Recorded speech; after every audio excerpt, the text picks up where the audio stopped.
Salut les déchargeurs.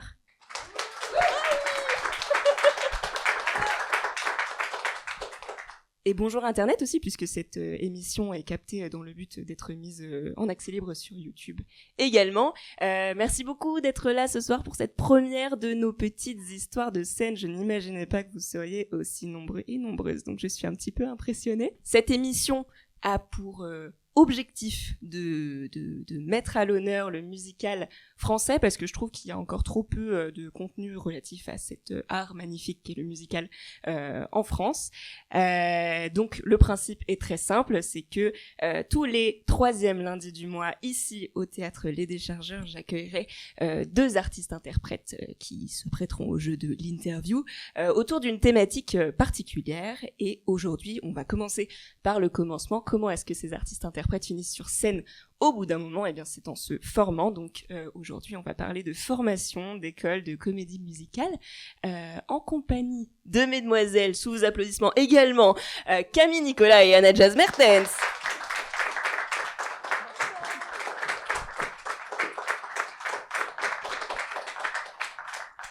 Bonsoir. Merci d'être là. Est-ce que chacune, votre tour, vous pouvez vous présenter un peu pour les personnes qui ne vous connaissent pas ici? Camille. Bonjour, je m'appelle Camille Nicolas, et je suis comédienne et chanteuse. Voilà. Mon âge, ma taille, non? Ton âge? J'ai 27 ans, voilà. Et Anna? Je m'appelle Anna Jazz Mertens, j'ai 23 ans et je suis aussi comédienne et chanteuse. Quelle coïncidence. Merci beaucoup. Aujourd'hui, on est donc là pour parler de formation de comédie musicale. On peut se dire que ce sont des écoles ou des ateliers même qui se sont montés il y a à peu près une dizaine d'années. C'est assez récent. Anna, surtout, t'es sortie il y a 2 ans de formation, et Camille, il y a un peu plus longtemps. Est-ce que vous pouvez me dire de quelle formation vous sortez? Moi, du coup, j'ai fait l'ECM de Paris, donc École de comédie musicale de Paris, et je suis rentrée en septembre 2016, juste après le bac, et sortie donc en juin 2019. Et après, j'ai fait l'école d'art dramatique Jean Périmonie aussi l'année dernière, donc 2020-2021. Voilà. Merci. Et Camille? Alors moi, j'ai pas fait une école de comédie musicale à proprement parler. J'ai commencé au conservatoire pendant 12 ans, durant toute ma jeunesse, mais en tant qu'instrumentiste, en tant que flûtiste. Et après, j'ai commencé le théâtre en grosse partie dans la maison de jeunesse de la banlieue où j'ai grandi. Puis à la MJC Bobby-Lapointe, à Villebon-sur-Yvette. Puis 2 ans de formation à Paris à l'atelier Juliette Molt. 1 année en théâtre et 1 année en classe de comédie musicale. Ça m'intéresse beaucoup justement de pouvoir comparer un peu vos 2 formations, parce que j'ai l'impression que dans le vivier d'artistes interprètes actuels en comédie musicale, il y a justement ces différents cas de figure, des personnes qui ont fait un parcours plutôt, on va dire, classique de 3 ans d'école et puis arriver sur le marché du travail comme ça. Et puis il y a aussi des personnes qui se sont formées au théâtre, à la danse, au chant de manière un peu plus éparse et sur des ateliers comme ça. Donc justement, on va pouvoir parler un petit peu de vos expériences respectives. Anna, est-ce que tu peux me présenter un petit peu le CM de Paris, en combien d'années ça se fait, combien d'heures par semaine, quel type de cours? Oui, du coup, le CM de Paris, c'est une école qui se fait sur 3 ans. On est à peu près sur entre 30 et 35 heures de cours par semaine, hors période de spectacle. Ça peut monter un petit peu plus. On est une quinzaine de personnes par promotion, et donc il y a une promotion par année, donc on est une 40aine d'élèves sur toute l'école. Donc c'est plutôt une petite école avec des promotions assez réduites. Tout à fait. On est, je crois, entre 14 et 16 grand maximum par promo. Nous, on était 16, par exemple. Ce qui est a priori une qualité. Complètement. Et puis, on connaît tout le monde. En plus, on est par promotion dans la plupart des cours. Et de temps en temps, on est mélangé par niveau, par exemple en danse, où du coup, on est mélangé entre promotions, ou le cours de polyphonie vocale, où on est toute l'école ensemble. Donc, c'est assez chouette, ouais. Et côté atelier Juliette Molt? De ce côté-là, alors c'était pas le même fonctionnement de l'école, c'est-à-dire que ça fonctionnait par training et par choix de cours. C'est-à-dire qu'on choisissait des cours à la carte, quoi. Donc il y avait des cours de théâtre, des cours d'improvisation, des cours de théâtre du masque, des cours vraiment spécifiques. Et donc ça partait par cours de 3 heures, et il y avait d'ailleurs un tarif régressif, c'est-à-dire que plus on prenait de cours, moins on payait cher le cours. Et on était très peu par classe aussi, donc ça c'était cool. Je sais pas si ça a changé depuis, mais on était vraiment 10-12 au max. Donc, ce qui permettait vraiment sur un cours de 4 heures un vrai passage au plateau, quoi. contrairement à d'autres écoles où les classes sont bondées. Et c'était quoi tes objectifs en entrant dans cette école, justement? D'être comédienne, mais enfin plutôt de je sais pas comment. En fait, je me suis dit, je vais rencontrer des gens qui font comme moi.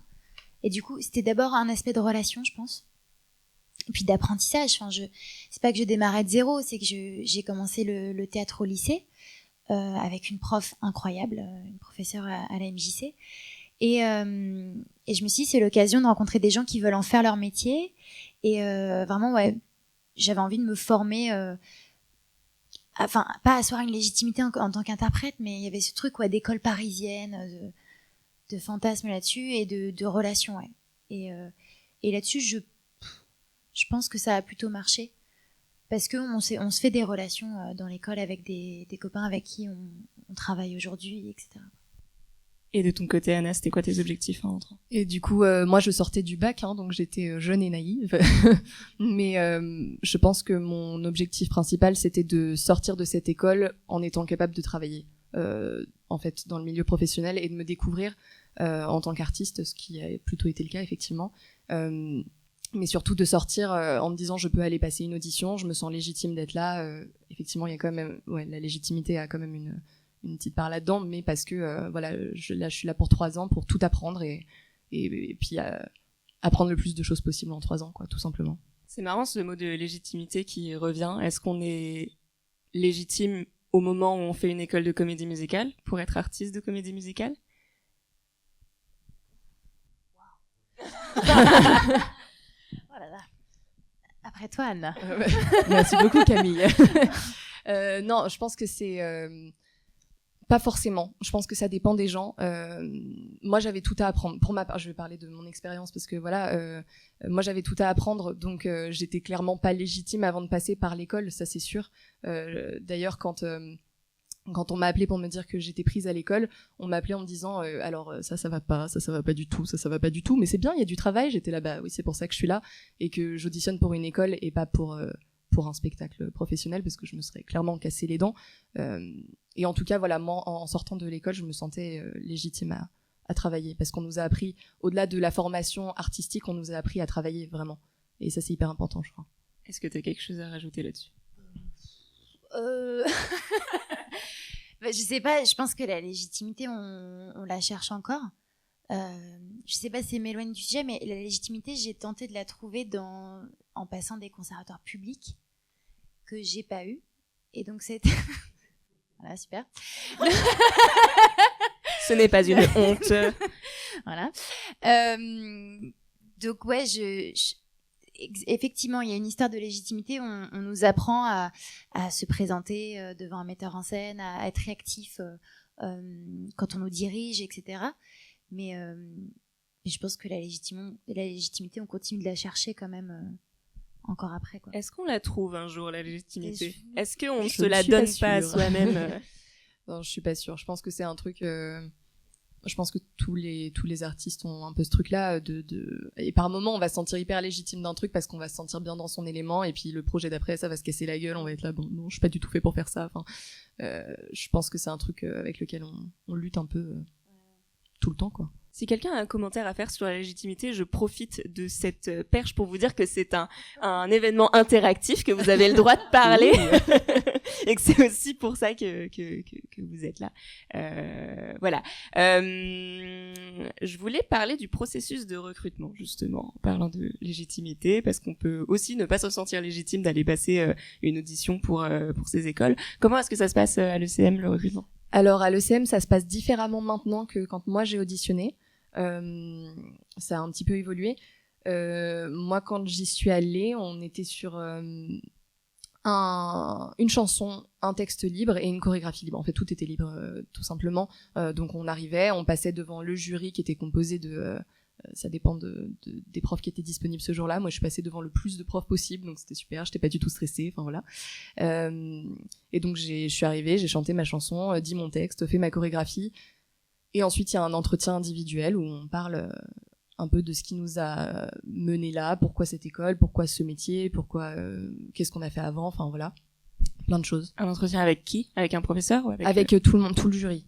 enfin il y a tout le jury qui est là on parle surtout avec les 2 directeurs et Guillaume Bouched aussi qui est l'ancien directeur de l'école mais qui est encore très impliqué dans la vie de l'école. Il est professeur toujours mais plus directeur et mais tous les profs sont là pour intervenir, nous faire des retours aussi sur notre audition un petit peu, nous demander pourquoi on a choisi telle chanson et tout ça parce qu'on est là pour présenter aussi notre univers quoi.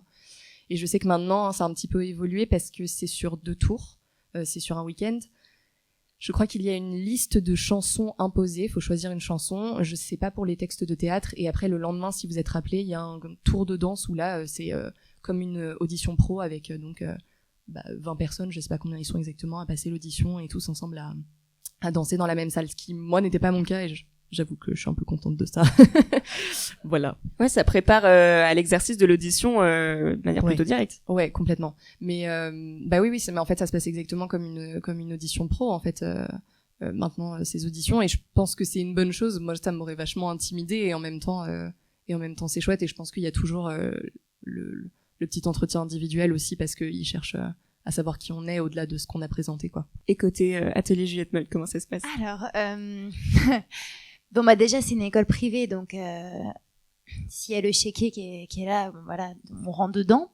Concrètement, c'est d'abord, en fait, pour l'année de théâtre, j'ai pas eu d'audition à passer ou quoi. C'est-à-dire qu'on a fait un test pendant un cours. On vient passer un cours à l'essai. Et puis si ça marche, on reste en cours. Et puis si ça fonctionne pas avec le metteur en scène, on reste pas. Mais après, pour l'année de comédie musicale que j'ai fait après, il y avait 2 types de classes de comédie musicale, donc ce qu'ils appelaient une classe pro, et j'ai passé l'audition pour ça. Et c'était une chanson et un extrait de texte avec un entretien après avec le professeur. Voilà. Est-ce que ça vous semble juste, ce système de recrutement? Non. Enfin, oui et non, je sais pas, mais en fait, c'est qu'on sait pour... Enfin, tu diras après ton avis, bien sûr. On sait pourquoi on sait dans quel endroit on vient aussi, et on sait que c'est une école privée. C'est vrai que l'entretien, je me suis dit, enfin, je sais pas. Quand j'ai chanté et que j'ai passé mon extrait de théâtre, je me suis dit, j'avais qu'un jury, donc je me suis dit, ça aurait pu être une autre personne qui m'aurait pas aimé juste ma tête ou ma voix, et puis c'était fini, quoi. Donc c'était clairement subjectif pour moi. Après la suite a été super, mais le recrutement, je me suis un peu dit voilà, ça y est, c'est fait. C'était ouais. Et pour toi, Anna? Alors moi en l'occurrence déjà ils étaient assez nombreux comme amis, sont en général 5-6 à être là, donc c'est quand même un jury assez important. Moi ils étaient 8 ou 10 je crois, donc ce qui est assez rare. Je sais pas pourquoi ce jour-là c'était pour moi, ils étaient là. Donc déjà je sais qu'il y a quand même plusieurs avis qui sont pris dans la balance.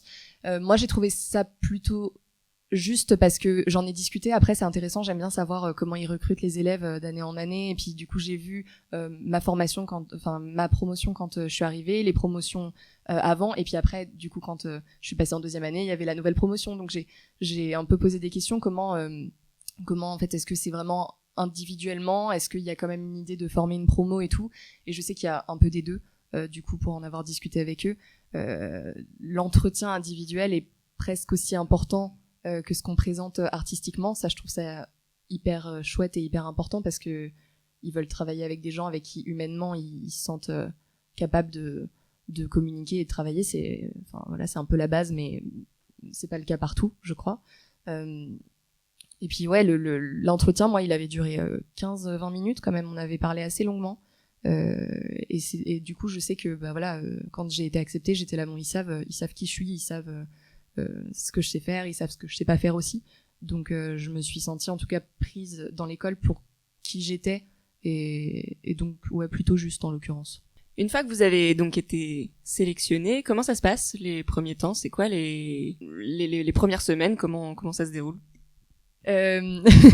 Les premières semaines, alors du coup nous ce qu'on a, c'est on a une pré-rentrée une semaine avant la véritable rentrée, où du coup on se réunit tous les profs et tous les élèves tous ensemble dans une salle, et on parle pendant 3-4 heures du fonctionnement de l'école, des spectacles sur l'année. Après chaque prof prend aussi la parole et nous demande souvent de préparer quelque chose pour la semaine d'après quand on va vraiment rentrer en cours.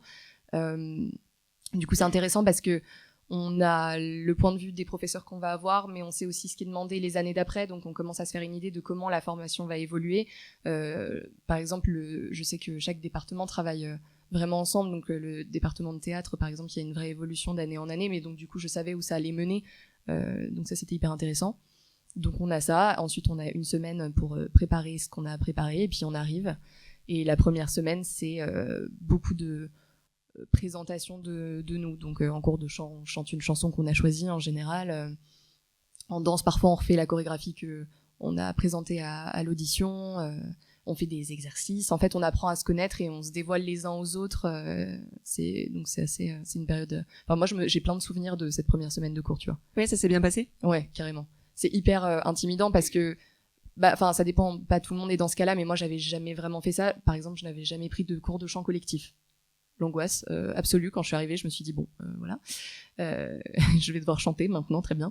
Et en fait, comme on est tous dans la même posture, on est très vite rassurés. Et en fait, c'est hyper chouette de découvrir les univers de tout le monde parce que on avait des personnes très différentes dans toutes les promotions, mais je vais parler de la mienne en l'occurrence. Et donc du coup, de se découvrir les uns les autres, c'est un super souvenir que j'ai cette semaine-là. Est-ce que c'est différent du coup à l'atelier Ben oui, complètement. Nous c'était juste une classe de 12, quoi. Donc on était très peu. Et je me rappelle en fait que le professeur, parce que ça remonte un petit peu plus longtemps que toi, moi c'était en 2014, et le professeur nous avait déjà donné un programme en fait avant la rentrée. Et on a vraiment une approche très...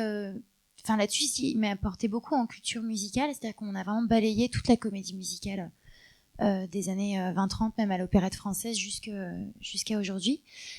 En France et anglo-saxonne Alors, aussi. surtout anglo-saxonne et un peu française aussi également. Et on a dû, du coup, dès le premier cours, présenter des morceaux en fait qui nous avaient imposés, en fait parmi un choix quand même. Et donc on s'est tous rencontrés comme ça, quoi.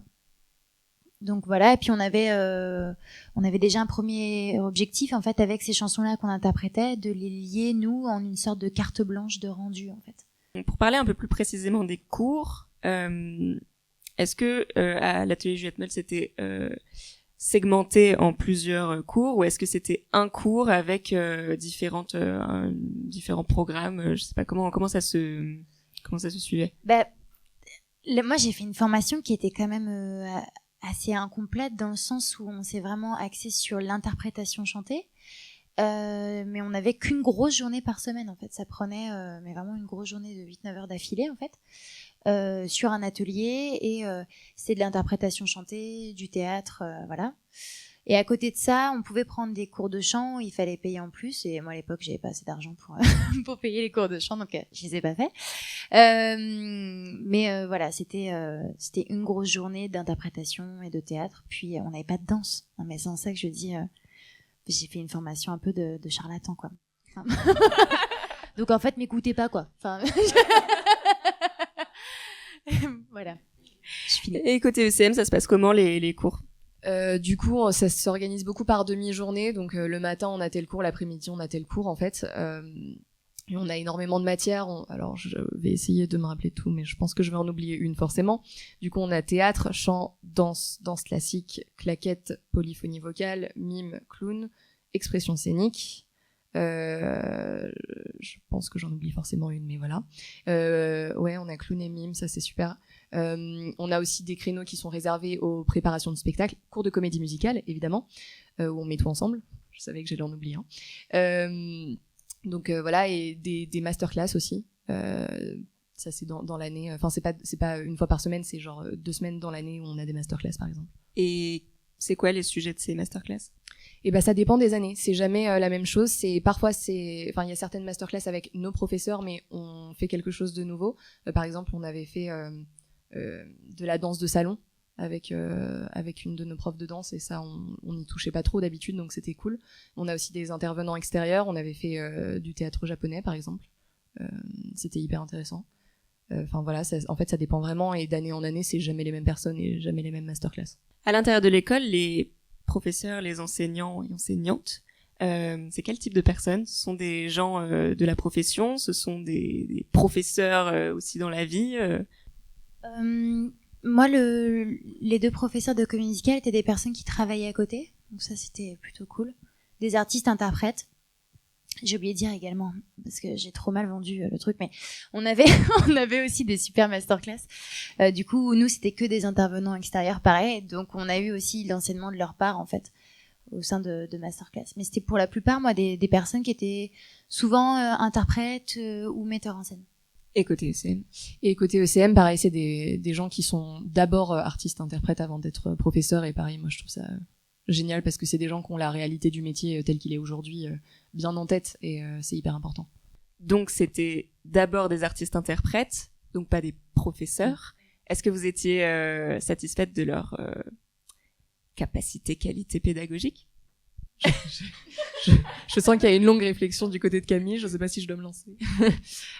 Oui, pour ma part, oui, parce que déjà, c'est des gens qui, quand même, ont vraiment, là, on sait qu'ils sont là parce qu'ils ont envie de transmettre, parce que, en fait, sinon, ils travaillent énormément à côté, donc ils ont pas besoin de ça, je veux dire financièrement, mais même, enfin, voilà, pour se sentir, enfin, voilà, exister, entre guillemets, je sais pas, mais c'est des artistes, quoi, ils travaillent énormément tous. Et donc, du coup, on sait qu'ils sont là parce qu'ils ont envie de nous apprendre quelque chose. Donc ça, déjà, c'est super. Et en plus, c'est des gens qui ont, en général, quand même pas mal d'années à l'ECM ou qui donnent des cours particuliers ou dans d'autres écoles ou dans des ateliers. Donc oui, c'est quand même des gens qui ils arrivent pas, ils s'improvisent pas prof en 2 secondes, quoi. Oui, mais je sais que mon professeur Emmanuel Suarez, que je salue, il était super dans ce qu'il savait faire. C'est en ça qu'il y avait quelque chose d'incomplet, dans le sens où lui, il n'était pas danseur et on n'avait pas de cours de danse, il n'y avait pas de coaching vocal. Mais par contre, lui, c'était un vrai interprète, chanteur et comédien. Et j'ai vraiment senti qu'il nous a appris l'interprétation de la chanson dans un sens très du jeu, quoi, du jeu pur, que lui-même appliquait dans sa vie professionnelle. Donc c'était des choses qui, pareil, comme tu disais, étaient reliées directement à lui, à sa manière de jouer, d'appréhender ce que c'est que le jeu et d'être sur scène et d'être avec un partenaire. Donc ça, là-dessus, j'ai beaucoup appris. Et ça nous a permis de détacher notamment le chant de quelque chose de très... pas de mal jouer, mais enfin, tu vois ce que je veux dire, de quelque chose de ok, on va chanter, c'est le moment de la chanson et maintenant c'est le moment du jeu, de créer vraiment un lien entre les deux, quoi. Au-delà de ces cours qui développent chez vous des qualités purement artistiques, est-ce que vous avez eu des cours qui sortaient de ça et qui peut-être vous amenaient vers une professionnalisation autre? Est-ce que vous avez eu d'autres cours? Alors nous, c'était pas forcément les cours, mais du coup c'était le but des spectacles, parce que voilà, en spectacle évidemment il y a quand même l'artistique qui est mis en valeur, mais il y a apprendre à être dans une troupe, apprendre à être soliste, apprendre à être en ensemble, apprendre à être là pour déplacer une table à la minute 27 du spectacle et puis réapparaître 2 heures plus tard. Enfin voilà, on apprend on apprend vraiment mais donc c'est pas des cours. Je sais que dans les masterclass de temps en temps il y a ce genre de choses. Moi j'en avais pas eu, il me semble, mais c'est par les spectacles beaucoup. Donc vous avez pas eu par exemple de cours de production? Non, pas du tout. Mais c'est pas le but de la formation. Après, c'est pas ce qu'on nous apprend du tout. Mais on n'est pas là pour ça non plus. Après, c'est toujours effectivement hyper intéressant et c'est toujours un bonus. Et il y a des gens qui viennent de ça ou qui viennent de la technique ou qui viennent. Enfin, on a plein de savoir-faire différents ou des maquilleuses et tout ça. Donc du coup, c'est cool parce qu'on échange entre nous aussi ce genre de choses, mais pas des cours de ça particulièrement. Je posais cette question parce que c'est pas rare d'avoir des artistes, des étudiants et étudiantes qui se trouvent des univers artistiques qui se frottent et qui montent des projets derrière et donc qui créent des compagnies. Ce serait peut-être un axe à développer dans les écoles que d'avoir au moins une petite base d'administration. Je sais pas ce que vous en pensez. Ah bah oui, complètement, oui. Nous, on a, en gros, sur des cours qui sortaient de l'ordinaire, on a dû préparer un festival, pareil, où là, on a dû monter notre projet de A à Z dans le cadre d'un concours. Et en fait, si on gagnait ce concours, on avait une petite programmation parisienne à la clé. Et ça met un gros pied dans l'étrier de jouer une pièce et de la monter de A à Z et d'être encadré sur des questions, voilà, qui viennent autres que interpréter, être sur scène et chanter, quoi. Justement, en parlant de monter des spectacles, je sais que par exemple à l'ECM, ça prend vraiment une très grosse place là-dedans. C'est quoi les temps forts justement dans une année de l'ECM? Du coup, on monte 3 spectacles par an, ce qui est pas mal en vrai, puisqu'on a des cours à côté. En fait, l'année, elle est un peu divisée en 2, puisqu'on a une première période des évaluations, une deuxième période des évaluations, et au milieu de ça, un premier spectacle, un deuxième qui arrive un petit peu en même temps que les deuxièmes évaluations, puis le spectacle de fin d'année qui est le gros truc où en fait on a tout lâché le reste, on a terminé les cours, on a terminé nos évals, et on arrive sur le spectacle de fin d'année. Et de ton côté? Nous, on avait du coup des rendus trimestriels, pareil. Et après, à la fin, un spectacle. Où là, ce qui était super, c'est que c'était notre professeur qui l'avait écrit pour nous. Qu'on avait pu jouer, je crois, plusieurs fois au 20e théâtre. Donc, c'était super. Et à côté de ça, effectivement, pour la classe pro, donc ce projet de festival où on a été invité, fortement recommandé à créer parfois à la base de cartes blanches qu'on devait présenter dans l'année, mais en tout cas à créer une pièce à nous, quoi. Et alors, pardon, je parle de la nature des spectacles là. Donc pour vous, c'était des créations. Côté ECM, c'était des... Ça dépend. Les spectacles de fin d'année, c'est des spectacles de répertoire, beaucoup. Ce qu'on appelle les printanières, donc qui est le spectacle qui se fait en avril-mai. Alors maintenant, ça a changé aussi. Maintenant, c'est des présentations professionnelles. Tu le sais puisque tu y étais. Mais moi, quand j'y étais, c'était des spectacles en général un peu moins connus, du off-Broadway ou ce genre de choses. Et les hivernales, ce sont des créations écrites pour nous, ou des choses qui ont déjà été montées mais pas très exploitées et réécrites pour nous. Enfin voilà. Nous, en l'occurrence, par exemple, c'était inspiré des Trois Mousquetaires et c'était complètement écrit pour nous aussi. Donc ça, c'était chouette. Je reviens un peu sur la notion de professionnalisation. Ces spectacles-là, je pense que c'est aussi l'occasion de montrer votre travail. Est-ce que vous sentez que les écoles vous soutiennent dans le développement de réseaux professionnels en invitant des pros au spectacle, en vous les présentant, peut-être en vous donnant les opportunités d'audition? Nous, on a eu notamment le professeur nous a forcé à aller à des scènes ouvertes, déjà, pour chanter devant des pros. Donc ça, c'était assez cool. C'était horrible. C'est immonde. Je crois que la première fois que j'ai chanté en solo en public, c'était au Carré à Broadway, à l'époque qui était animé par Lisandro Nesis de AMT Life, qui est une asso franco-américaine du musical, et voilà, on nous fait chanter comme ça, et du coup c'est l'occasion de rencontrer des gens qui eux travaillent là-dedans. Ok, et côté ECM? Déjà, c'est pas rare qu'il y ait des productions ou des metteurs en scène qui appellent les écoles en fait pour savoir s'ils ont des jeunes sous la main pour une audition, ou voilà, ou des plus grosses productions qui appellent toutes les écoles de Paris et du coup on va tous auditionner. Enfin, tu vois. Donc déjà il y a ça. On a eu aussi des gens qui parfois. Alors ça s'est un petit peu arrêté. Je sais qu'en première année on avait eu des professionnels sur des évaluations. Et ça, je sais que ça s'est arrêté parce que on part du principe que les évaluations, c'est un vaste clos. C'est pas fait pour le public, mais c'était un test. Et d'ailleurs, il y a des gens qui ont eu du travail à la sortie de ça. Donc, c'est très bien, mais c'est vrai que bon, ils préféraient après que ça reste entre nous et je trouve ça plutôt bien. Et après, on a un vrai suivi parce que nos professeurs sont des gens qui travaillent. Il y en a qui nous appellent pour des auditions, il y en a qui nous recommandent à des amis parce que voilà, ou sur un projet sur lequel ils sont. Il y en a qui nous accompagnent sur nos projets derrière aussi. Ça c'est hyper. C'est un truc qu'on nous dit beaucoup. Oui, on va vous suivre. Envoyez-moi tel projet, truc machin, et on se dit toujours oui. Bon, ils disent ça, mais ils ont 40 élèves, ils vont pas le faire, et en fait ils le font vraiment. Et ça c'est fou quoi. Moi là par exemple, je travaille sur 2 projets avec 2 de mes anciens professeurs. Donc comme quoi ils sont vraiment là et donc dans la professionnalisation ils sont là aussi quoi. J'avais une question en tête, mais du coup est-ce que tu veux nous parler brièvement de ce que tu fais là, ces 2 projets? Oui. Alors il y en a un justement qui est vraiment très lié à l'ECM puisque c'est donc en fait les élèves qui sortent de l'ECM ils sont souvent rappelés pour un travail autre que artiste, chanteur ou comédien. Ils sont rappelés pour de l'assistanat mise en scène, ils sont rappelés pour de la chorégraphie, pour de la musique, dépendant de nos savoir-faire, de la technique aussi. Et en fait, ils aiment bien s'entourer des anciens élèves pour faire les créations des nouveaux élèves. Et du coup, on fait des équipes entre nous, c'est très chouette. Et donc, moi, j'avais fait de l'assistanat sur la promo qui est sortie 1 an après moi, qui était supposée sortir 1 an après moi s'il n'y avait pas eu le Covid. Est-ce que tu peux préciser ce que c'est faire de l'assistanat? Oui, faire de l'assistanat, c'est être assistante metteur en scène, donc assister à la création, assister aux besoins techniques d'un spectacle. C'est un rôle très difficile à définir parce que je pense que ça dépend du metteur en scène avec qui on travaille. C'est un peu être gérer tout ce que le metteur en scène peut pas gérer parce qu'il a déjà beaucoup de choses à faire en fait globalement, et puis prendre la main quand le metteur en scène n'est pas là, faire les plannings, enfin voilà, c'est plein de choses comme ça, mais être aussi dans la création. Et donc voilà, j'ai fait de l'assistanat sur un des spectacles, et là on va le reprendre dans un cadre professionnel du coup, et en plus on l'a réécrit puisque ça va être une version immersive du spectacle. On va jouer dans un manoir, donc trop cool. C'est où, c'est quand? Alors c'est où, c'est quand? C'est le 30 octobre et le 7 novembre au manoir de Bel-et-Bas à Avon, juste à côté de Fontainebleau, et c'est inspiré de Sherlock Holmes et du chien des Baskerville. Donc là, quand on l'a joué, c'était un spectacle de 1h30, 1h45. Maintenant, c'est une version de 1 heure parce que les gens, comme ils déambulent, on va pas les faire marcher 2 heures dans un manoir. Je pense que ça va être compliqué. Et du coup, j'ai repris mon rôle d'assistante. Et aussi j'ai réécrit le livret avec Ned qui avait écrit le livret original, et Aurore aussi.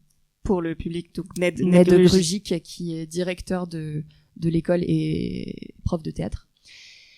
Et je reprends aussi un rôle puisqu'il y a une des personnes de la troupe qui n'est pas disponible. Donc voilà. D'un côté il y a ça, et de l'autre côté il y a un projet que j'essaye de monter. C'est une pièce anglo-saxonne que j'ai adaptée en français et que je voudrais mettre en scène. Et du coup j'ai recruté dans mon équipe un de mes anciens professeurs. Alors je dis ça comme ça, mais j'y suis allée toute penaude en lui disant ça t'intéresserait pas ça. Enfin voilà, en fait j'y suis allée pour lui demander son aide avant toute chose, et lui faire lire le projet. Et quand je l'ai adapté, il y avait un rôle qui était clairement pour lui, mais je lui ai pas vendu comme ça. J'ai attendu qu'il le lise, et puis il est revenu vers moi en lui disant que ça l'intéressait de m'aider, et ça l'intéressait en tant que comédien aussi. Donc voilà, à suivre, projet à suivre. Projet à suivre. Camille, est-ce que tu as monté des projets à la suite de ton école, avec des gens que t'as rencontrés aux ateliers? Oui, justement, le projet pour lequel on est allé au festival, donc ce festival qui était créé par l'école, qui est une sorte de concours, on a monté un projet qui s'appelait En Tournée, avec 3 autres copines, qui était une comédie musicale sur une descente aux enfers de chanteuses en tournée qui savent pas gérer leur tournée, bref, et qui était un peu une excuse pour tout, pour pouvoir caser toutes les musiques qu'on voulait dessus, et ça avait bien marché. Mais du coup on a gagné le concours, voilà, et on a pu jouer à la Comédie Nation plusieurs fois, et c'était écrit et mis en scène par Marion Préité, qui est une artiste qui continue à faire du musical maintenant. Voilà. Merci. On la salue. Pour revenir donc aux formations, on parlait d'évaluation tout à l'heure. Comment est-ce que ça se passe dans ces 2 formations? Comment est-ce qu'on juge de la qualité d'un artiste-interprète de comédie musicale? Vaste question. Bon, déjà, on peut parler des évaluations, comment elles sont faites. Nous, c'est sur une semaine. Enfin, techniquement, c'est pas une semaine, c'est 3-4 jours. Où en fait on passe toutes les matières. Donc après ça va dépendre des professeurs. En chant en général on chante une chanson, ça paraît plutôt logique, mais parfois on fait aussi des duos, parfois c'est des solos, enfin ça dépend un petit peu des profs, ça dépend des années, et ça dépend aussi des semestres, puisque parfois en danse par exemple on nous fait du répertoire, une chorégraphie de répertoire, et après on va nous faire une créa solo, donc en fait ça dépend vraiment des enjeux du trimestre quoi. Mais donc voilà, c'est ça, pendant 4 jours on est tous enfermés ensemble dans une salle, tous les élèves, tous les profs, donc on voit tout. C'est hyper stressant d'être devant toute l'école, et en même temps c'est hyper porteur. Donc pareil, moi j'ai des très bons et des moins bons souvenirs des évaluations, parce que c'est quand même des moments où forcément on se rate à des moments, et voilà, et on passe toutes nos matières en fait, à peu de choses près. Par exemple l'expression scénique, on la passe qu'au 2e semestre, parce qu'ils partent du principe qu'au premier c'est pas forcément intéressant de passer quelque chose, mais en tout cas dans l'année on passe toutes nos matières. Et après on a des comptes rendus individuels avec nos professeurs et avec les 2 directeurs qui sont aussi professeurs dans l'école, donc voilà. Non, en fait il faut que je réponde avant Anna, parce qu'il y a un truc archi cadré. Nous on était 10 dans une salle, enfin c'est un peu le même principe, c'est juste que nous on était 40, mais voilà, c'est ça. Non, mais nous on avait, comme on disait, des rendus trimestriels quoi, où à partir de tout ce qu'on avait étudié pendant un trimestre, on l'assemblait, et cette fois à notre manière, où le prof nous laissait la liberté, et on essayait de trouver du coup un lien dramaturgique entre ces chansons, et on passait devant plusieurs professeurs de l'école, dont la directrice, et après on avait des retours personnalisés quoi. Et est-ce Voilà. que vous aviez des notes? Ça se passait comment derrière? Oh non, on n'avait pas de notes. Tu as des notes? Moi, j'ai eu des notes en danse. Des notes en temps. Ouais, c'était dur. Ils l'ont pas fait longtemps. Non, c'était pas des notes, c'était pas 19 sur 20, quoi. C'était ABCD, mais c'était pour nous dire... en fait, c'était sur les points techniques. C'était pas ta prestation valait A ou B ou C ou D. C'était là, par exemple, si il y avait un travail de sol, bon, bah, ton travail de sol, c'était B ou C ou D. Rarement A, on va pas se mentir. Mais enfin voilà, c'était pas des notes comme ce qu'on peut nous donner au lycée, mais il y en a eu un petit peu. Moi, c'était pas ma partie préférée, les notes, les bulletins de notes, mais il y en a pas eu beaucoup, mais en même temps, ça m'a vachement servi, puisque du coup, j'avais vraiment, on pouvait remplir. Après, voilà, ils nous avaient fait un petit barème, et donc je savais que si j'avais eu B, c'est parce que ce point technique-là, il était pas clair. Mais encore une fois, on jugeait les points techniques. C'était ce qui est après ta performance entre guillemets, ça c'est pas vraiment, tu peux pas mettre de notes dessus, je crois, enfin difficilement. Et du coup, pour ce qui est de comment juger, comment évaluer un artiste de comédie musicale, je pense que ça dépend vraiment de qui tu as en face de toi, enfin qui est en train d'être évalué et qui évalue. En fait, je pense que tu demandes même à deux professeurs de la même école, ils vont pas te répondre la même chose. Même deux personnes qui apprennent la même matière, je pense que deux profs de chant vont avoir une idée différente, parce que le professeur qui a travaillé avec toi, il te connaît, donc il a des attentes particulières. Il sait que ça, c'était la partie compliquée du travail, donc il a envie que à tes évals, tu t'arrives à gérer ça. Un professeur qui te connaît pas, il va avoir d'autres attentes, ou juste il va se laisser porter par le truc et être là, oui, bon, ça, c'était ok à retravailler, ça. Enfin, mais c'est hyper subjectif, je crois quand même. Enfin, bien sûr qu'il y a, voilà, en danse notamment, il y a des trucs techniques qu'il faut réussir à acquérir, mais après, au-delà de ça, je trouve que c'est d'une subjectivité. Je serais incapable de dire, et je pense que même eux, j'en sais rien. Enfin, je pense que c'est clair dans l'idée, mais alors de le formuler, comment tu évalues quelqu'un, c'est, à part te faire des barèmes et des notes, c'est quand même compliqué, quoi. Et heureusement que c'est subjectif, parce qu'après, quand tu te mets à travailler, à passer 30 auditions par an que tu rates presque toutes, parce que c'est comme ça, il y a une place pour 60, tu découvres que les personnes qui sont en face de toi, c'est des humains qui ont leur goût et leur avis. Exactement. Et heureusement qu'ils n'étaient pas tous formatés à penser la même chose de ce qu'on présentait, quoi. Vous pensez qu'il y a un formatage dans les différentes écoles ou pas? Est-ce qu'on reconnaît en audition, bon, moi j'ai envie de répondre que oui, parce que j'ai fait passer quelques castings et on sait ceux qui sortent de l'ECOM, ceux qui sortent de l'ECM, voilà, on les reconnaît, mais comment vous le vivez, vous, de l'intérieur? Alors moi, de l'intérieur, je parlerai pas de formatage. Enfin, j'ai pas l'impression qu'on soit formaté à quelque chose ou qu'on nous oblige à rentrer dans un moule. Après, il y a une manière d'enseigner, il y a une pédagogie globale, donc forcément, ils vont mettre, par exemple, à l'ECM, c'est un peu ce que tu disais tout à l'heure, ils vont mettre l'accent sur l'interprétation. Quand je suis arrivée aux Portes Ouvertes, notamment Guillaume Bouchette, qui nous faisait le tour, nous a dit nous, on forme des interprètes, quelles que soient les matières, en fait. Et moi, c'est ce qui m'a plu. Donc, je sais que ça, c'est un truc qui va être hyper important. Dans d'autres écoles, ça va être de former plus des chanteurs. Donc, je pense que, ouais, des performeurs et tout ça, voilà, c'est... En fait, je pense que c'est pas un formatage forcément volontaire, mais forcément, on apprend tous avec les mêmes personnes. Donc, il y a des choses qui ressortent. Et on le voit bien, même quand on va voir les spectacles des autres écoles, il y a des choses qui font mieux, moins bien, ça veut rien dire, mais différemment, en tout cas. Nous, on allait beaucoup voir les spectacles des autres écoles parce que... Et d'ailleurs, c'est le cas, on voyait d'autres écoles venir voir nos spectacles parce que c'est hyper intéressant de voir ce qui se fait à côté, comment ils travaillent et ce que ça rend. Et voilà, et là, on voit des grosses différences dans la manière d'enseigner, quoi. T'as quelque chose à rajouter? Oh, tu as déjà dit de très belles choses. Non, après un formatage sur peut-être ce qu'on attend de nous pour la suite aussi. Me concernant, j'ai un physique qui fait que je rentre typiquement dans ce qu'ils attendent de la jeune première. Donc il y a eu peut-être un formatage de ce côté-là à m'enseigner à être sur ce type de rôle-là et ce type de choses qu'on attend parce que j'ai tel physique, je dois correspondre à telle chose, quoi. Mais là, on part sur un autre sujet, parce qu'en comédie musicale, la fermeture d'esprit sur le physique, c'est un sujet dont on peut longuement parler. Parlons-en longuement, alors. Anna, t'as senti aussi ce formatage par rapport à votre type d'emploi? Et justement, c'est hyper intéressant parce que on nous fait travailler nos emplois et nos contre-emplois. On fait les deux parce que notamment, tu vois, Guillaume, moi je l'avais en 3e année, je crois il fait les 2e années maintenant, mais en expression scénique, donc ça c'est interprétation chantée en fait. Il nous donne des chansons qui nous vont pas forcément vocalement, parce qu'il s'en fout, on n'est pas là pour ça, c'est pour travailler notre jeu sur une chanson. Quel que soit, voilà, on sait qu'on va pas forcément les chanter hyper bien, mais il faut essayer de se débarrasser de notre petit jugement qui dit c'est horrible ce que tu fais, pour travailler ça comme un texte en fait finalement. Et quand on est arrivé, le premier travail qu'il nous a d'ailleurs envoyé pendant l'été, c'était il nous a envoyé une liste avec nos noms marqués emploi contre emploi, en nous disant je peux me gourer parce que je vous connais pas encore bien, mais je vous ai vu à des évals, je vous ai vu sur des spectacles et tout ça, donc j'ai quand même une certaine idée de qui vous êtes. Voilà, donc il nous envoie une chanson qui est supposée être notre emploi et une chanson qui est supposée être notre contre-emploi. Et c'est hyper intéressant parce qu'on se rend compte que parfois, effectivement, on se dit ça, c'est pas mon emploi parce que physiquement, tu rentres pas dedans. Mais en fait, finalement, c'est peut-être pas si loin de ce que t'es. Parfois, ton emploi, c'est pas ton emploi physique aussi.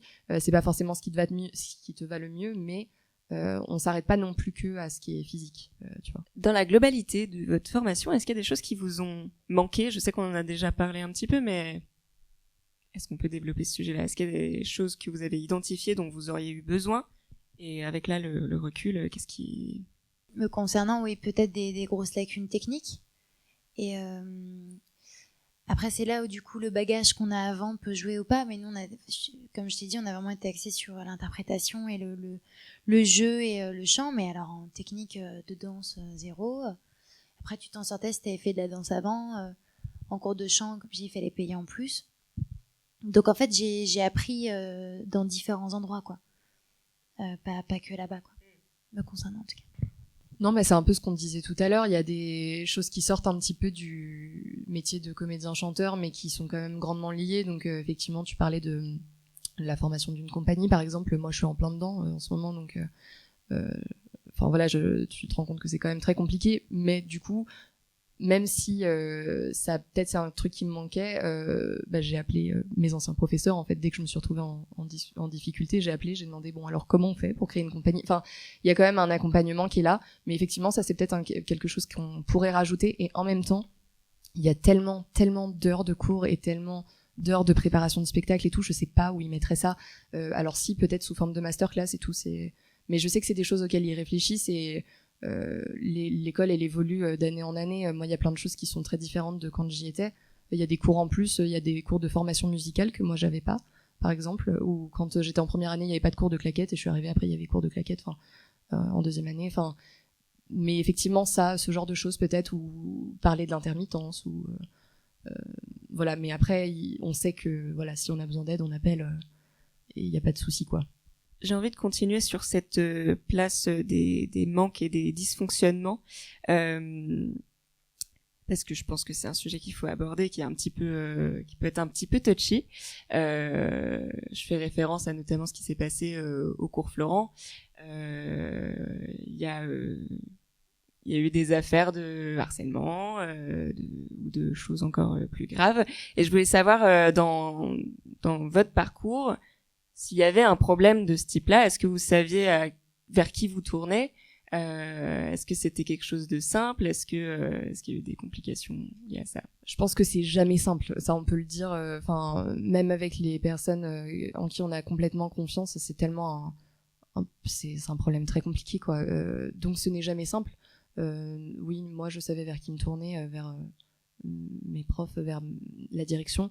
Ce qui est cool, c'est qu'on a 2 directeurs qui sont aussi profs dans l'école, donc ils font vraiment partie de la vie de l'école. Ils sont pas du tout détachés de ce qui se passe. Mais quand on va leur parler en tant que directeur, ils se positionnent comme directeur. Et il y avait vraiment une libre parole. Et voilà. Et puis si on se sent pas à l'aise avec une personne pour une raison ou une autre, on va voir un autre prof. Enfin voilà. Mais oui, clairement, je savais vers qui me tourner. Non, mais c'est parce qu'elle connaît l'histoire. Nous, on a vécu une histoire assez compliquée dans cette école, de la part d'une professeure en particulier, dont je citerai pas le nom, où là, c'est allé presque jusqu'au harcèlement. Parce que ce qu'il faut savoir, c'est que cette école, elle était super pour plein de points, c'est-à-dire qu'on avait des intervenants variés et géniaux. On était très peu, il y avait un truc on était très encadré et très mis en avant parce qu'on était par notre fait, du fait qu'on était très peu nombreux. Mais le problème aussi, c'est que du coup, dans une petite école, il y a vite fait d'engrainer un peu tout le monde. Et cette professeure, notamment, s'est mise à harceler moi et toutes les filles avec qui je jouais en tournée, notamment, pour des raisons. Et ça, c'était très dur. Et ça a eu comme finalité qu'on a été énormément à partir de l'école en même temps. Et là, pour le coup, l'encadrement, on n'en a pas tellement eu, en fait. Malheureusement, voilà, comme c'était une petite école et qu'elle savait très bien manier les choses, au départ, tout le monde a été un peu contre nous. Et puis finalement, tout le monde s'est un peu rendu compte que c'était plutôt elle qui avait quelque chose de l'ordre de l'aigreur et d'un besoin de nous... Voilà, je sais pas si ce geste-là veut dire beaucoup. Et là, besoin de un rapace là. Super souvenir. Et du coup, ça s'est arrangé parce que les gens se sont rendus compte petit à petit que le dysfonctionnement venait d'elle. Mais malheureusement, on a manqué d'encadrement à ce niveau-là. Et c'est pas, et en parlant de ce récit-là plus tard à des collègues à moi, c'est pas le premier récit qu'on me fait de certains professeurs d'école ou metteurs en scène qui se permettent des libertés face à des gens qui sont en position inférieure, c'est-à-dire élèves, quoi. Et moi, je me permets de rajouter parce que du coup, j'ai fait l'ECM, mais j'ai aussi fait Périmonie derrière, et qui est une école de théâtre. Et les écoles de théâtre, elles ont été particulièrement touchées par ce qui s'est passé au cours Florent, je crois. Et je sais que, en plus, moi, j'y étais dans une période particulière puisque je suis arrivée juste après le premier confinement. Enfin, voilà. Donc, c'était un peu déstabilisant, déroutant. Au début, je savais pas forcément justement vers qui j'aurais pu me tourner. Et en fait, dès qu'il y a eu, quand il a commencé à avoir des rassemblements devant les cours Florent et tout ça, notre prof, elle a arrêté un cours un jour. Elle nous a dit, écoutez, il nous reste 1 heure. Je voudrais vous parler d'un sujet parce que je pense que c'est important de le faire. C'est voilà tout ce qui se passe en ce moment dans les écoles de théâtre. Voilà, et elle s'est posée, elle nous en a parlé, elle, de son vécu. Elle nous a demandé si nous, on avait des choses à partager. Comprenant très bien aussi que si on n'avait pas envie de le faire, voilà, il y a notamment une fille de notre classe qui en fait avait fait une autre école avant et qui en était partie parce qu'elle s'était faite vraiment harcelée par un des profs de manière très très violente, et ça lui a fait beaucoup de bien, je crois, d'en parler. Enfin voilà, et là c'était chouette parce que pareil, encore une fois, je me suis dit, il y a quelqu'un vers qui je peux me tourner s'il y a un souci. J'ai senti qu'elle était hyper ouverte à ça et elle nous a dit enfin voilà, moi je connais tous les professeurs ici, je ne pense pas qu'il y ait de problème, mais si jamais il y a un truc qui dépasse du cadre, venez m'en parler. Et je pense que c'est quand même la meilleure chose à faire pour prévenir de ce genre de choses, quoi. Après, je pense qu'il y a une différence d'époque. Bon, je suis pas en train de dire que j'ai 40 piges, hein, mais moi j'étais à l'école en 2013-2015 et ces choses-là, on en parle depuis hier, quoi. Enfin, donc toi, du coup, t'es arrivé à ce moment-là. Peut-être que si l'histoire qui nous est arrivée à nous était arrivée aujourd'hui, il y aurait pas eu les mêmes répercussions, il y aurait eu un encadrement. C'est que depuis très récemment qu'on parle du harcèlement au travail de manière sérieuse, au théâtre, etc. Vous pensez que c'est un sujet dont les écoles, les profs, les directions vont s'emparer sur les prochaines années ? J'espère.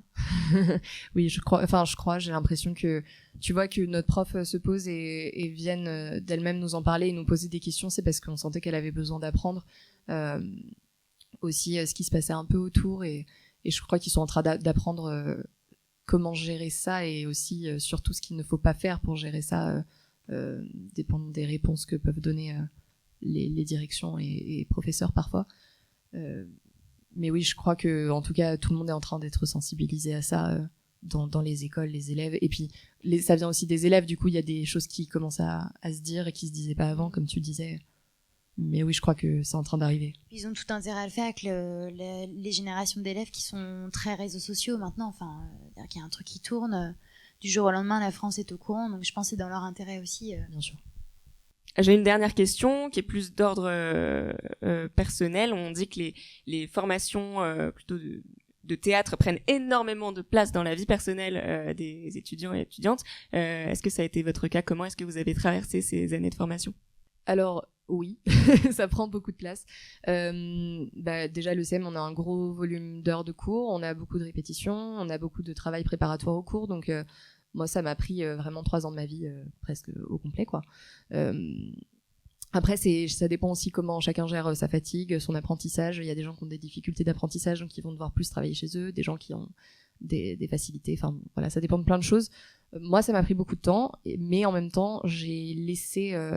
Enfin, j'y suis allée pour ça aussi. J'avais 3 ans pour apprendre tout ce que je pouvais apprendre, donc je me suis plongée la tête la première dedans. Après, voilà, ce qui était un peu plus difficile à gérer, c'est quand j'en suis ressortie et que j'étais là, ah, mais j'ai une vie sociale, ça existe, il y a des gens autour de ça, parce qu'on vit aussi entre nous. En fait, du coup, quand on fait des choses à l'extérieur, c'est beaucoup entre nous et tout ça. Mais ça, c'est vraiment à nous d'apprendre à gérer, en fait. Mais oui, ça prend beaucoup, et puis il faut être prêt parce que 3 ans, ça passe vite. Il faut être prêt à ça. Il faut en avoir, mais les gens qui sont là, ils ont envie de ça, donc en général, les gens qui veulent pas, ils partent, en fait, tout simplement. Ouais, mais c'était devenu une sorte de totale dévotion, quoi. Alors, en plus, je terminais une licence en parallèle de lettres, donc je faisais les deux en même temps. Ce qui faisait que chaque temps libre, en fait, hors cours à la fac et cours de théâtre, c'était pour répéter. Puis comme je disais tout à l'heure, on se retrouve avec des gens, en fait, qui ont les mêmes envies. De créer et tout, et puis d'un coup qui pensent comme nous, qui ont envie de faire des trucs. Donc il y a une sorte d'excitation et de vouloir absolument plaire au prof aussi. Il y a ce truc-là que le prof soit content de ce qu'on a fait. Donc moi, je passais tout mon temps libre là-bas, quoi. C'était ma dernière question. Est-ce que vous, dans le public, vous avez des questions? Léa. Alors moi, je voudrais savoir si aujourd'hui, clé en main avec les connaissances que vous avez, vous referiez les mêmes formations, vous iriez vers d'autres écoles, vous choisiriez d'autres formations pour arriver où vous en êtes?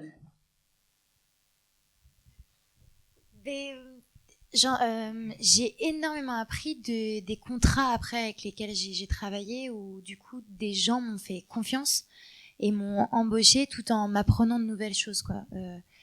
Donc je sais pas si je pense que je referais la même chose. Allez, en fait, j'aurais bien aimé tester justement le CM pour avoir un cursus complet, un truc où vraiment tu fais waouh, danse, théâtre et tout, ça rigole pas. Donc ça, oui, peut-être si je pouvais le refaire, je ferais un cursus complet de comédie musicale.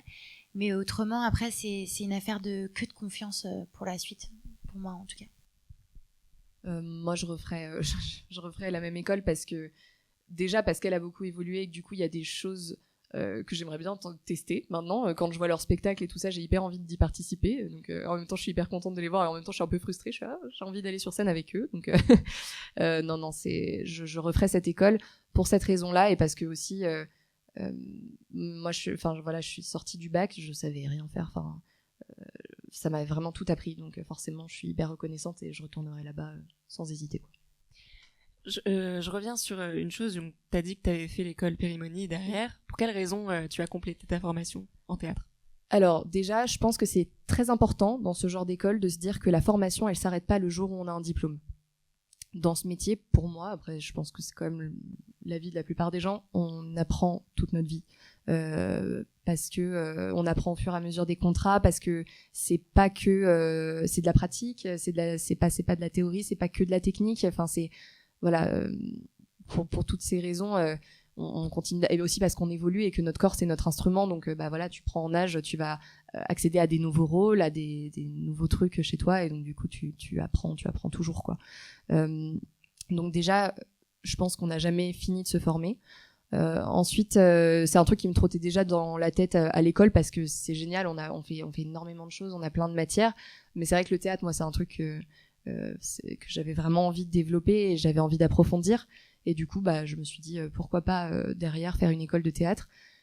Et je l'ai pas fait tout de suite en sortant, j'ai laissé passer 1 an et puis après il y a eu le Covid et le confinement, et là c'est pendant ce confinement que je me suis dit de toute façon là le métier c'est l'enfer, quand ça va rouvrir ça va être hyper embouteillé, c'est le moment de pouvoir comme ça je continue à pratiquer déjà, tout simplement parce que du coup toute seule dans ma chambre c'était un peu moins intéressant qu'avec des gens, et puis je rencontre des nouvelles personnes, des nouvelles manières de travailler, des nouvelles personnes avec qui peut-être je travaillerai plus tard, et voilà, enfin je pense qu'on a tout à gagner comme tu disais, t'apprends par des contrats avec des nouveaux metteurs en scène. C'est pareil dans des écoles en fait, parce que les gens qui te font travailler c'est des metteurs en scène, donc ou des acteurs, enfin donc t'avais jamais fini d'apprendre. Merci. Oui. J'ai une question un peu candide, mais est-ce qu'on apprend le rapport à la compétition, parce que c'est quand même un métier qu'on sait difficile, avec beaucoup d'appelés, parfois peu d'élus. Comment on gère comment on le gère et est-ce qu'on l'apprend? Effectivement, donc, comme j'étais là, les scènes ouvertes, on en a fait pas mal et ça a permis de donner une première appréhension du public, quoi. Et je sais que notre professeur, du fait qu'il travaille lui également et qu'il soit interprète et qu'il soit lui aussi sur le régime des auditions, qui est une horreur, il nous a direct dit qu'effectivement on était beaucoup et qu'il fallait prendre sur soi et surtout pas... surtout voir de la subjectivité dans tout ça, comme on disait tout à l'heure, que nous, on a des qualités techniques à avoir, mais que c'est aussi d'autres êtres humains qui ont une idée précise de tel rôle. Pour ça, j'étais bien préparée. On nous a bien fait flipper. Vous êtes beaucoup, ça va être compliqué. Super. Voilà. Ouais, pareil, c'est des choses qu'on nous dit beaucoup. Après, on est quand même, à l'ECM, on est quand même dans un cocon où les gens sont hyper... j'aime pas forcément ce mot, mais hyper bienveillants les uns avec les autres. Donc c'est vrai que entre nous, il y a toujours des gens qui sont très compétiteurs et tout. Donc voilà, mais globalement, il n'y a pas beaucoup de compétition. Après, ça arrive quand même sur le fait que donc on monte des spectacles. Donc il y a des gens qui ont certains rôles qui sont peut-être des plus gros rôles, des gens qui ont des un peu plus petits rôles et tout. Mais en général, ça tourne quand même pour que tout le monde ait à manger. Et voilà, mais après on commence à passer des auditions. En fait, pendant notre formation, on nous envoie en audition et c'est là qu'on commence à comprendre, quoi. Mais c'est vrai qu'à l'ECM, j'ai l'impression que c'est un peu partout pareil là-dessus, c'est qu'on a vraiment, par promo, pas de personnes qui se ressemblent. Donc quelque part, même si je peux auditionner sur le même rôle que d'autres personnes avec qui j'étais à l'école, je sais que si cette personne-là elle est prise, c'est parce que vraiment on n'est pas du tout la même personne, donc c'est que j'étais pas ce qu'ils recherchaient. Et ça, c'est une manière de relativiser ce côté compétition, je crois, qui est aussi important parce que, bien sûr, il y a de la compétition, mais après, on fonctionne tous différemment. Il y a des gens que ça motive. Moi, c'est pas le cas. Donc, j'avais besoin d'apprendre à relativiser ce côté-là et c'est comme ça que je l'ai fait. Comment vous arrivez à conjuguer, si jamais vous faites une audition, vous êtes prise sur un projet, sur un spectacle, comment vous arrivez à conjuguer, je demande plutôt à l'ECM puisque te concernant c'était sur une petite partie de la semaine, mais avec autant d'heures de cours, est-ce que vous arrivez à aménager un peu l'emploi du temps si vous êtes pris sur un projet? Eh bien, il y en a qui le font. Moi, ça n'a pas été mon cas. Il y en a qui l'ont fait. Après, bah voilà, on loupe des cours, donc il faut rattraper. C'est pas facile parce que la promo dépend aussi des personnes qui manquent quand on a des cours collectifs et tout ça. Honnêtement, c'est pas évident. Et il y a des débats chez les professeurs, même il y en a qui sont très pour le fait qu'on se mette à travailler, il y en a qui sont très contre. Voilà, mais après c'est quand même notre formation, donc on en fait un peu ce qu'on en veut avec des gros guillemets. Je pense que moi je pourrais pas vraiment te répondre parce que je l'ai pas fait, donc je pense que j'aurais eu beaucoup de mal à le faire, que je l'aurais fait parce que voilà, si t'as un contrat, et puis l'école c'est super important. Et il y a peu de gens qui partent parce qu'ils ont un contrat, parce qu'ils savent qu'ils ont encore beaucoup à apprendre à l'école, donc c'est que ça se fait, mais difficilement, et il faut être bien accroché, quoi. De votre côté, du coup, c'était plus facile, j'imagine, avec un atelier un peu plus court. Ouais. J'avais la fac aussi, attends. Où je devais aller quand même. Ouais. Rémi, t'avais pas des questions? Ah, oui? Si vous pouviez voyager dans le passé et vous retrouver face à vous-même quand vous êtes entré dans vos formations respectives, quels conseils vous donneriez-vous? Sois plus tendre avec toi-même, ça va bien se passer. Parce que moi donc je suis arrivée assez jeune, j'avais même pas 18 ans quand je suis rentrée à l'ECM, et en fait forcément je suis arrivée face à des gens qui parfois en avaient 25 puis qui parfois en avaient 30 et qui avaient beaucoup plus de bagages que moi. Et donc forcément la comparaison elle arrive un petit peu parce qu'on se dit oh là là, mais lui il est hyper calé en chant par exemple, moi pas du tout, je suis hyper perdue, enfin voilà. Et je pense que j'ai perdu du temps, surtout sur la première année, à être dans un jugement envers moi-même constant. Mais petit à petit j'ai réussi à m'en détacher grâce à mes professeurs aussi, parce que je l'ai pas caché de manière très j'ai pas réussi à le cacher, on va pas se mentir, mais ils sont là pour ça aussi, pour nous dire arrête, lâche la tête, on s'en fout, t'es pas là pour ça, chacun son rythme, et on a tous on franchit tous des paliers à des moments différents. Mais donc ouais, moi ça serait mon conseil, c'est sois plus tendre avec toi-même. Si t'es là, c'est que t'es là, voilà. Légitimité ou pas, en fait finalement c'est pas important. T'es là pour apprendre, prends ce que t'as à apprendre, et puis le reste on verra plus tard, quoi. À peu près pareil, hein. Je dirais juste joue, quoi. Enfin, t'es sur un plateau, t'es sur un carré noir où t'as quelqu'un en face de toi qui te raconte une histoire, t'es dans l'histoire avec lui, il joue. Et arrête de te regarder jouer, d'être là, qu'est-ce que je fais, c'est nul. C'est plus ça, quoi, sur la confiance, quoi. Et profiter. Ouais. Profiter de ce Ouais. moment-là aussi, parce que 3 ans, ça passe hyper vite et parfois on se dit... parfois on se dit oh là là quand je serai en dehors de l'école que je travaillerai et tout ça, mais c'est tellement précieux, il faut vivre vraiment le moment présent, quoi. C'est un laboratoire qu'on a peu souvent l'occasion d'exploiter. Une fois qu'on travaille, on est embauché sur des contrats et le metteur en scène, on a une part de recherche selon les contrats, sur les spectacles, pardon, sur le personnage. Mais là, c'est un laboratoire où on peut jouer, on peut être Camille Claudel la veille et puis le lendemain, on est un MC de cabaret, quoi. Donc c'est plutôt chouette, quoi. C'est profiter de la diversité des personnages qu'on peut interpréter, qu'on pourrait pas forcément faire dans le spectacle vivant à cause des emplois et des contre-emplois. Quelle belle boucle. Merci. Est-ce qu'il y a d'autres questions? Moi, c'était plutôt sur... en fait, souvent, les formations de comédie musicale sont hyper chères, je crois, beaucoup. Est-ce que vous avez l'impression qu'il y a un accès à la mixité sociale un peu, surtout par l'UCM particulièrement, où vous êtes à temps plein, est-ce que les gens avaient le temps de travailler à côté? Toi, tu disais que du coup, tu n'avais peut-être pas trop eu le temps de faire une formation complète parce que tu avais la femme dont tu bossais. Enfin, qu'est-ce que vous avez l'impression que c'est compliqué, que ça reste un peu vraiment un certain milieu social qui a accès à ces formations-là? Quel est votre avis? C'est hyper difficile. C'est sûr que c'est une vraie question parce que voilà, il y a des gens qui sont à l'école et qui ont la chance de pas avoir besoin de travailler à côté. Il y en a qui sont obligés de travailler à côté et ça demande beaucoup de recherche et c'est pas évident.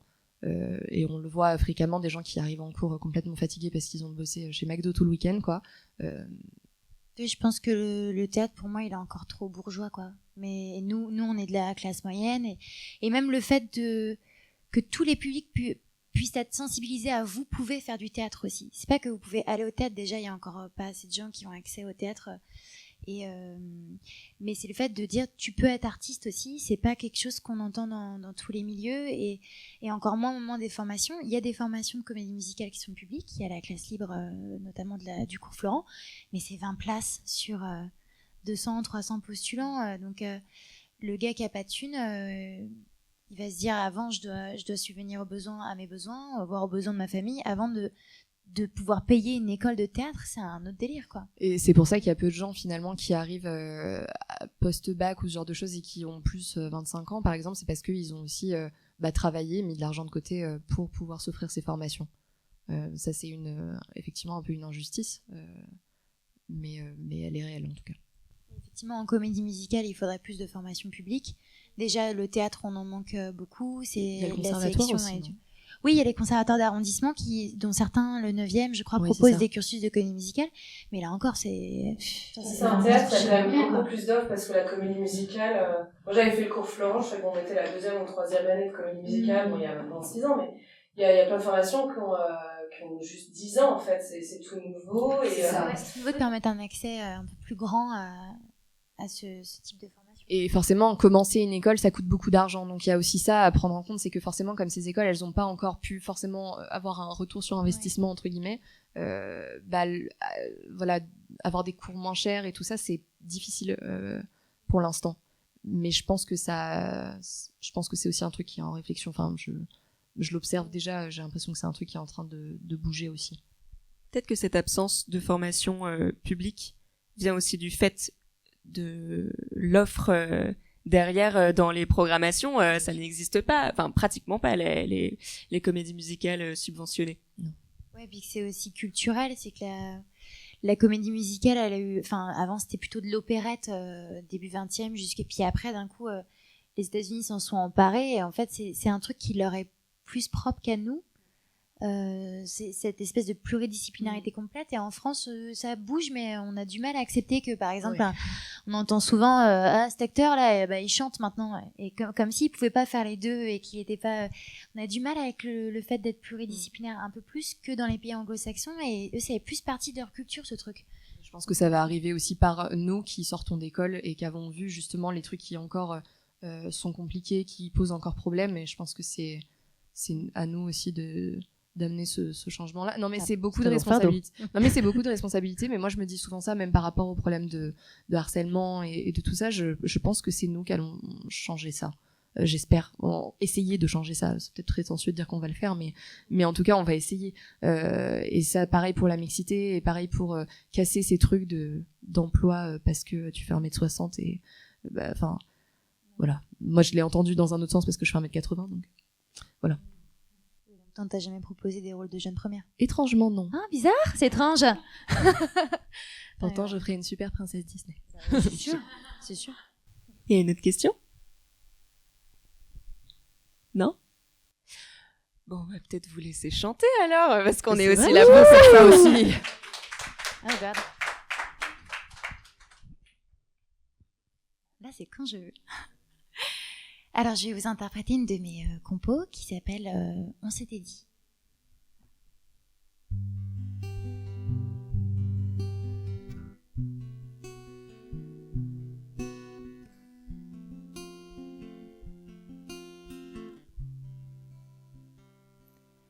On s'était dit qu'on ferait pas comme tout le monde.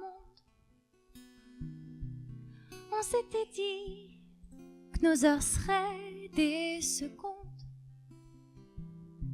On s'était promis des baisers qu'on oublie.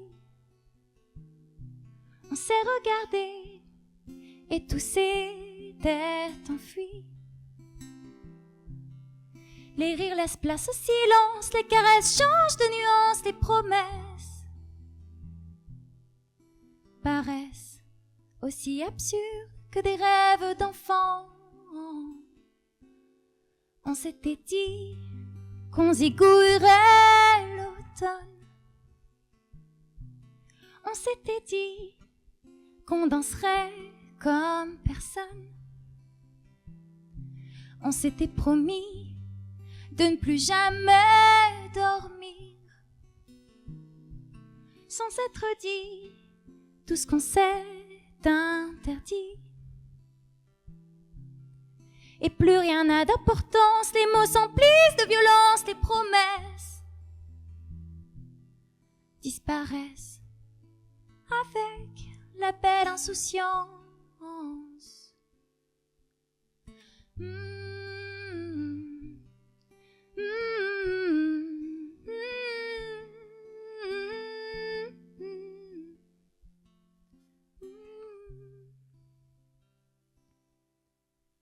Tout ce qu'on s'était dit est parti au printemps.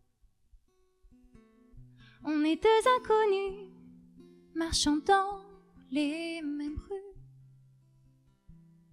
Ce qu'on s'était promis, on le promettra à d'autres. Et peut-être que cette fois-ci, on ne fera pas les mêmes fautes. Merci.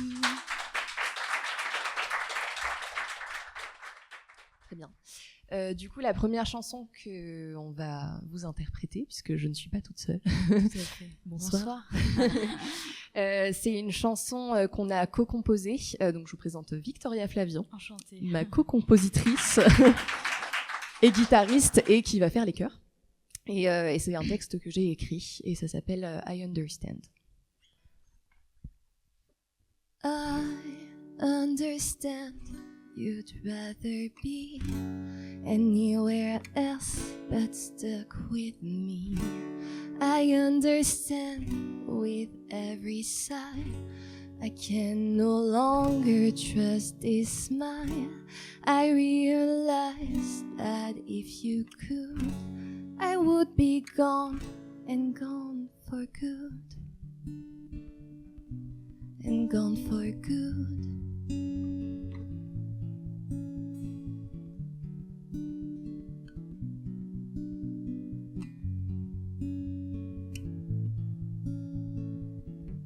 But this goes on eternally. I fade away instantly. No idea how we got here, how you and me just disappeared. I just feel pain, I'm so angry. 'Cause there's no fight, no enemy. 'Cause there's no fight, no enemy. Indifference has made its way instead of love which couldn't stay. Sparkles are gone, so is beauty. Hate comes from love and sad from happy. Oh, oh, oh,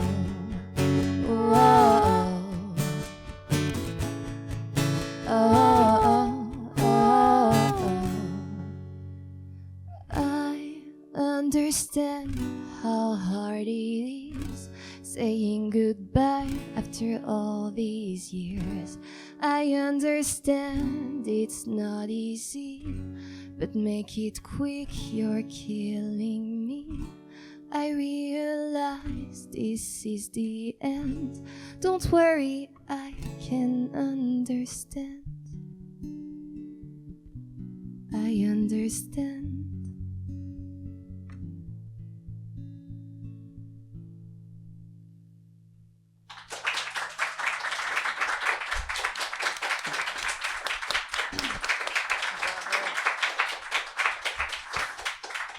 C'est la première fois qu'on chante une de nos compos devant des gens.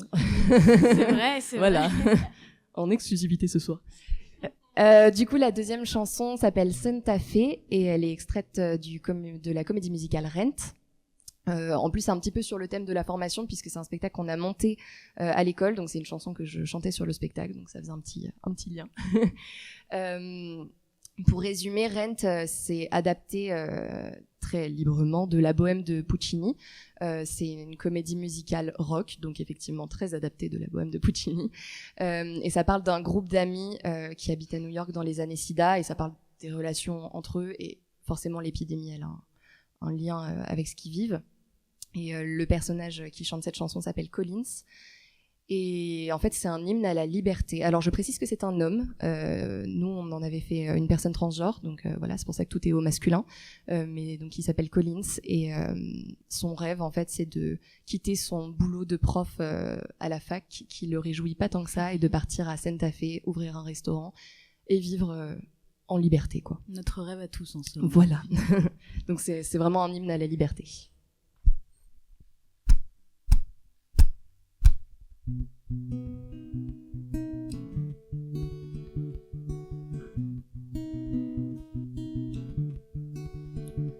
Je suis pris dans une comédie métaphysique. Fatigué des piles de copies, ça se complique. Et ça m'empêche de dormir, faudrait qu'on me pique. Toute une vie de misère, presque pas de salaire. Si on ouvrait un restaurant à Santa Fe, oh vivre à Santa Fe comme des rois. On ouvrira un restaurant à Santa Fe, abandonnons la cité aux rats.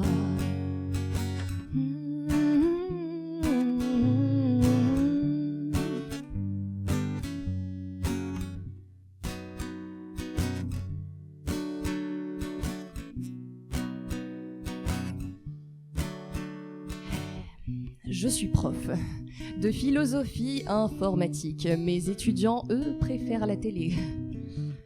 Quel beau pays.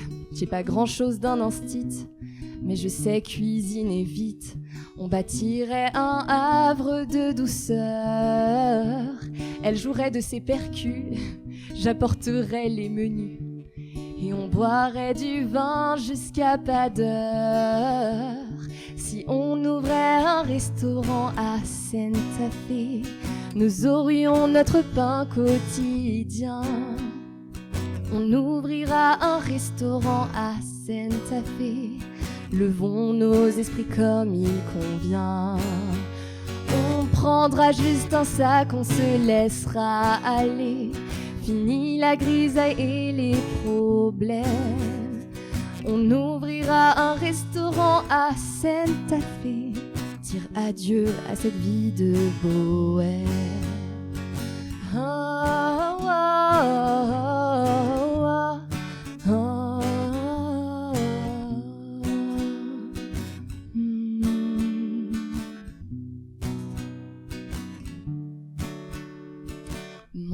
Montre-moi la route de Santa Fe. Tu sais, la nature, l'herbe fraîche.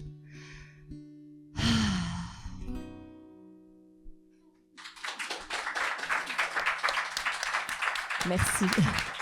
Et je précise, j'ai oublié de préciser que c'est une adaptation de Hervé Lewandowski et Anne Manot. Voilà.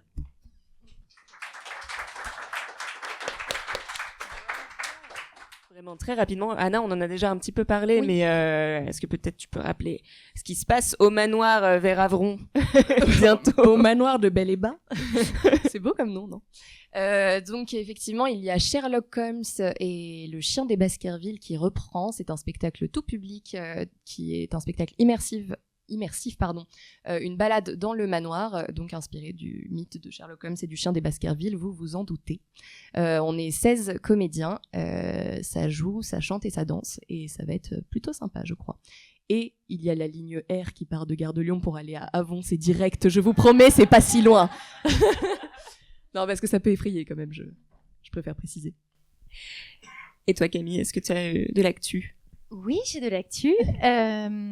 Alors, en ce moment, je suis en pleine résidence sur un projet qui s'appelle L'Esprit de Noël, avec une production que peut-être tu connais, Valentine, qui s'appelle Compote de Prod. Et c'est un nouveau spectacle de Noël autour de l'univers du conte finlandais et du monde de classe et de toutes ces féeries qui s'y rapportent. Et dessus, j'ai la chance qu'on m'ait confié un nouveau rôle en plus d'être interprète. Je suis également scénographe. Donc, vous pourrez juger de mes décors, en fait, si vous venez et dire « Waouh, c'est moche !» ouais, c'est bien. Voilà. Donc, pour ça, on a des dates de tournée à partir de décembre dans différents endroits en France. Et pour l'instant, pas de programmation en région parisienne ou parisienne. Mais si vous voulez les dates, il faut aller sur la page Facebook L'Esprit de Noël, la comédie musicale. Oui, on joue... pardon, je dis « on » parce que je participe à la création de ce spectacle. Là, c'est ma productrice, en fait. C'est ma supérieure. On joue à Bessancourt, le 11 décembre. Et à Thiers, dont j'ai oublié la date, s'inscrit sur votre écran. Le 12, le 12 je sais c'est 12, c'est très possible. Et j'ai également une autre création jeune public que j'ai fait avec la compagnie du Murmure, avec donc ma toute première professeure qui est devenue ma collègue adorée. Et on monte les écrits de Philippe Delerme, qui est un auteur jeune public, et également pour adultes, qui a écrit des écrits très beaux sur l'enfance, qui s'appelle « C'est bien, c'est trop bien et c'est toujours bien », qu'on a compensé en « C'est trop bien », qui sont des textes sur les sensations, les souvenirs d'enfants, et vraiment rapportés aux purs 5 sens, quoi. Et c'est une vraie Madeleine de Proust pour nous. Et ça, on le jouera le 23 janvier, à partir du 23 janvier, tout d'abord à Villebon-sur-Yvette, là on le crée, puis en tournée. N'hésitez pas à me suivre sur Instagram, Camille Nicolas, sur Facebook, je vous informerai des dates. Voilà. Ça va la promo, C'est super. Et j'ai oublié la Gare des Moutons. Oui. On a monté la Gare des Moutons en comédie musicale avec la compagnie L'Allée des Cerisiers. On a joué ça au Théâtre d'Ornans il y a tout juste une semaine et on espère des nouvelles dates, notamment sûrement le 14 février à l'Opéra de Besançon. Pareil, 2 heures en train, franchement rapide, 2h30. Besançon-Viotte, bim, on descend la petite colline et là il y a un opéra sublime et vous allez voir la guerre des boutons, la bataille entre les Longevernes et les Vellerans et tout ça en musique orchestrée par un compositeur de talent qui s'appelle Loïc Sébille et qui nous a écrit une vraie fresque franchement digne de Broadway. Je ne veux pas trop m'avancer, mais vraiment ce spectacle est très très beau, je vous invite à aller voir. C'est une super transition parce que je vous informe que Loïc Sebille ainsi que son frère Yann Sebille seront les invités de cette émission en février, donc le 3e lundi de février, pour parler de comédie musicale en région et notamment dans un milieu rural. Voilà, et puis pour nous la prochaine ce sera donc au mois de novembre, 3e lundi de novembre, j'ai pas la date exactement mais bon on voit un peu, et la thématique sera les premières auditions. Pour suivre un petit peu le chemin, voilà, formation, audition, et puis après on verra. Merci beaucoup d'avoir été là déjà les filles, merci Anna Jazz, merci. Merci à toi. Merci à vous. Et merci à vous dans le rôle du public que je ne pensais pas aussi nombreux pour cette première, vraiment je suis touchée, merci beaucoup à vous.